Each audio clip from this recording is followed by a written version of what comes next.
Maayong adlaw. So naa akong order upat ni kabuok. Upat ni ka parcel ni upat ka parcel. Mo ni siya kuan ni 5 ka buok ning iyang long nib marker. Pwede sa kahoy, pwede styles.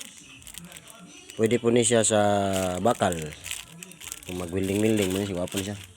Kita ko ani, 5 ni kabuok. Murag 200 ni kapin. Kani pod. Kani gatos ano ni. Apa ni kay taas kay ba? Napag ito taas ani wala na ko kon kanila sa mubo. Kaya na magamit na to sa ko ani ba. Tagdang gamit kani barina. Muni bag-ong kuan sa barina oh. Nagapo kani barina ni moton sa kay dagat ani.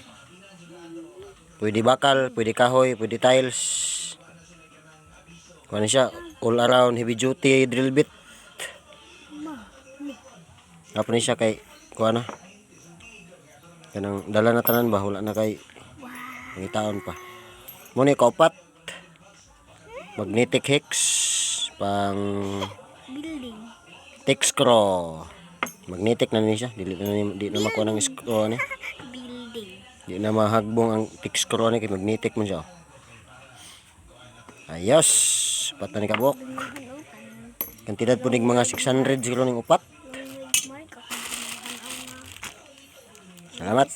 Na tayo mga bagong gamitan eh.